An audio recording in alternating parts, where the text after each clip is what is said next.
Hey there, welcome back to the athomedive YouTube channel. As always, my name is Joey, and today we're in the kitchen making something fantastic.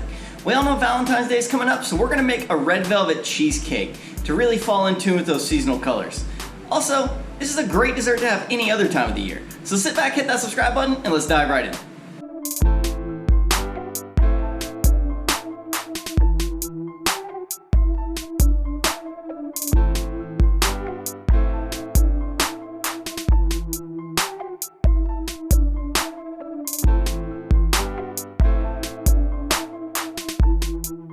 So it's no surprise to you that the first part we're going to make is going to be the crust. And for that, we're going to use about 30 Oreo cookies and 5 tablespoons of unsalted butter. So we're going to go ahead and pulse these in the food processor to make them into crumbs.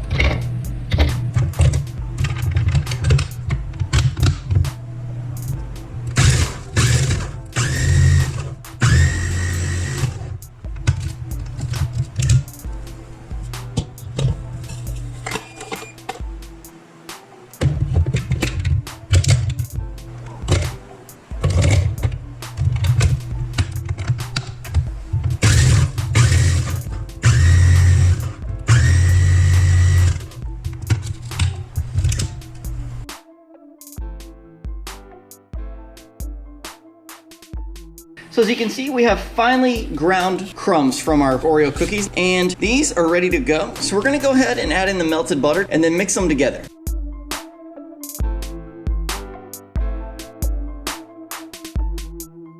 Once everything's mixed super well, we're gonna go and transfer these into the springform pan. You may not be able to see very well because of the coloring of the pan and the crumbs themselves, but we're just gonna pack it down using the back side of my fingers all the way around and then press just a little bit up the sides. What I'm looking for here is the bottom to be completely covered and packed nice and tight, pressed well into the corners, and then we're gonna go about 1.5 inches up the sides all the way around. The crust is pretty well even here, and now we're gonna go ahead and put it into the oven. 10 minutes in the oven at 350 degrees, and we'll be right back. A few moments later. So 10 minutes into baking the crust, and you should be able to smell it starting to toast and wake up. We're gonna set it aside now to cool down while we make the batter. While the crust is in the oven is a great time to go ahead and get together the items to make the filling of the cheesecake. So I went ahead and grabbed 24 ounces or 3 8-ounce packages of cream cheese, 1 cup of granulated sugar, 3 tablespoons of cocoa powder, not sweetened, 4 eggs, these are coming up to room temperature, 1 cup or 8 ounces of sour cream, 1 teaspoon of vanilla extract, 1/4 cup of buttermilk, and 2 teaspoons of white vinegar. I also have here 2 ounces of red food coloring. You may not need the full 2 ounces, and we're gonna start with 1 ounce and probably work our way to 1.5 ounces, but it never hurts to have a little bit extra just in case it doesn't take on as much color as you plan. So let's get started.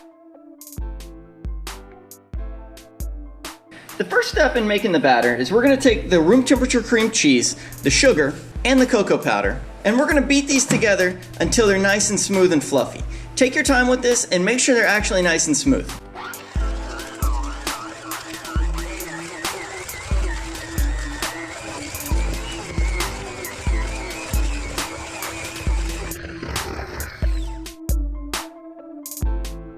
Now that the batter is smooth and fluffy, we're gonna go ahead and add the eggs in one at a time, fully incorporating them in between.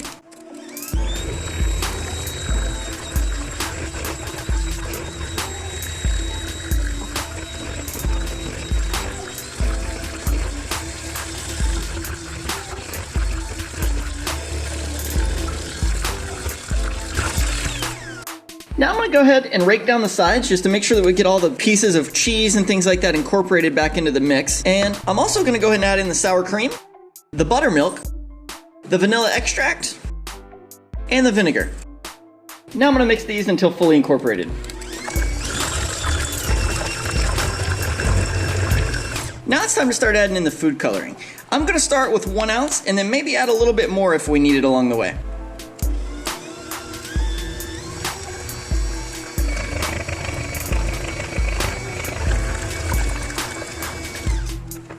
And again, I'm gonna go ahead and rake down the sides just to make sure that we get all the coloring mixed together well. That way we have a true indication of what the real color is gonna be.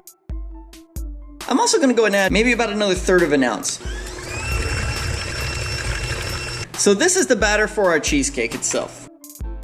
Now that the batter's done, we're gonna go ahead and turn our attention back to the pan with the crust in it. So I put plastic wrap down on the counter, too wide, and the reason I did that is so that I can grab the edges and fold them up to go around the pan itself. You wanna make sure that the pan is sealed at least 2/3 of the way up, because we are gonna put quite a bit of batter in there, and we are gonna submerge it in water. So as you can see here, the pan is covered most of the way up the sides with a very generous allotment of plastic wrap. That's gonna ensure that we seal and keep out water whenever we put it in the water bath.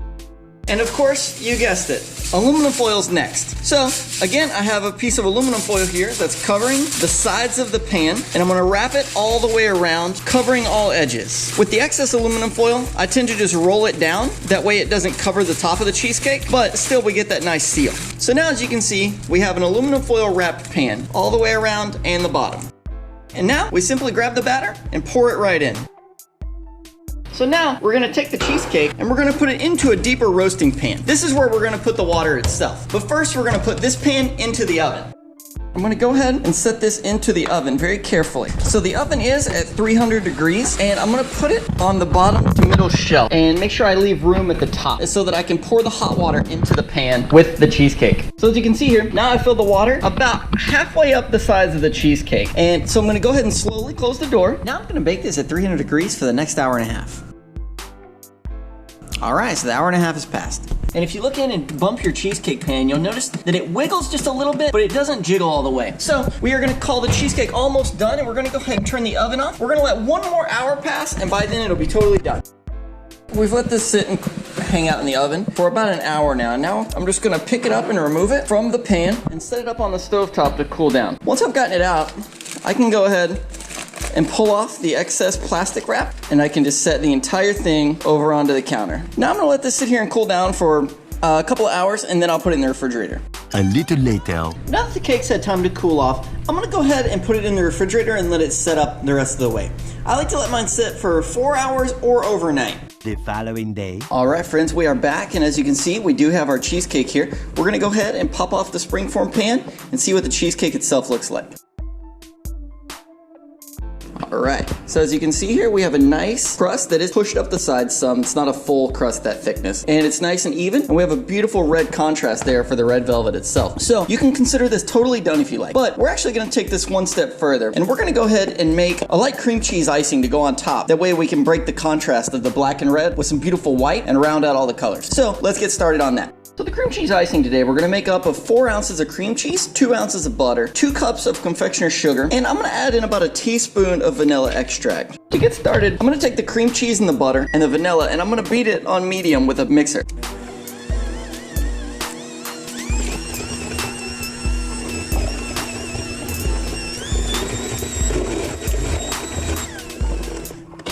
Once these 3 things are smooth and well incorporated, I'm gonna go ahead and add in the sugar.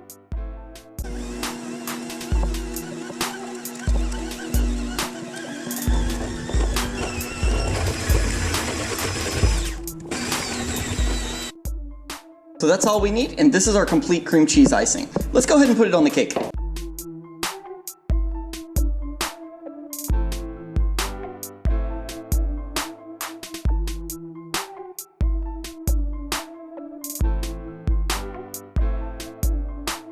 right, my friends, you can add as much or little of the icing as you would like to, but I just want enough to give it a good contrast there.